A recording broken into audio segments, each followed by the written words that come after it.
अल्हम्दुलिल्लाहि रब्बिल आलमीन वस्सलातु वस्सलामु अला रसूलिल्लाह अम्मा बाद फ़अऊज़ु बिल्लाहि मिनश शैतानिर रजीम बिस्मिल्लाहिर रहमानिर रहीम। हज के अहकाम व मसाइल इस सीरीज़ में आज जिस टॉपिक पे बात होगी वो बड़ा अहम टॉपिक है कि नमाज छोड़ने वाले की तरफ से हज का क्या हुक्म है। तर्क नमाज, जो नमाज नहीं पढ़ता उसकी तरफ से हज उम्रे का क्या हुक्म है। देखें, नमाज की एक बड़ी अपनी जगह एक अहमियत है, एक अफजल इबादत है। मुसलमान और काफ़र में फ़र्क करने वाली चीज़ नमाज है। जिसने जानबूझकर एक नमाज भी छोड़ दी, अहले इल्म की राय यही है कि उसने कुफ़र किया, वो शख्स काफ़र हो जाता है। और इसी तरह अल्लाह ताला कुरान में फरमाता है, जहन्नमी उससे सवाल किया जाएगा कि आप किस वजह से जहन्नम में आए, तो वो यही कहेंगे कि हम सूरत मुदस्सर में जो आयत है कि हम नमाज नहीं पढ़ते थे। तो इसलिए सहाबा कराम बेनमाजी को काफ़र ही समझते थे। मुस्लिम की हदीस है, मुसलमान और काफ़र में फ़र्क करने वाली चीज़ नमाज है।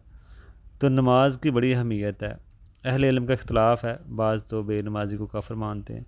अगर कोई नमाज का इनकार कर दे इस पर तो कोई इख्तलाफ नहीं है, सभी काफ़र मानते हैं। लेकिन जो नमाज पढ़ता नहीं है उसके बारे में इख्तलाफ है तो क्या वो काफ़र है, इख्तलाफी मसला है। लेकिन जो शेख इब्न बाज़ हैं रहमहुल्लाह, वो फरमाते हैं कि अगर किसी ने कोई नमाज का तारिक है, मतलब वो नमाज पढ़ता ही नहीं है, तो उसमें की तरफ से ना हज किया जाएगा ना सदका किया जाएगा। सऊदी कमेटी का फतवा यही है।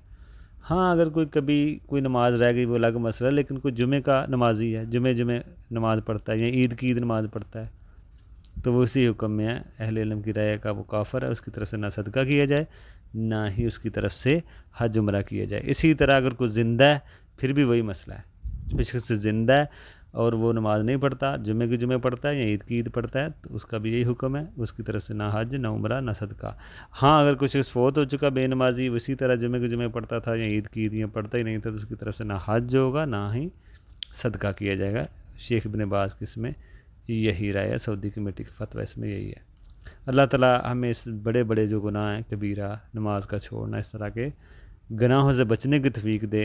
और अल्लाह ताला हमें हज उम्रे के मसाइल सीखने की तौफीक दे और इस पर अमल की तौफीक दे। आमीन सुम्मा आमीन। अस्सलामु अलैकुम व रहमतुल्लाह।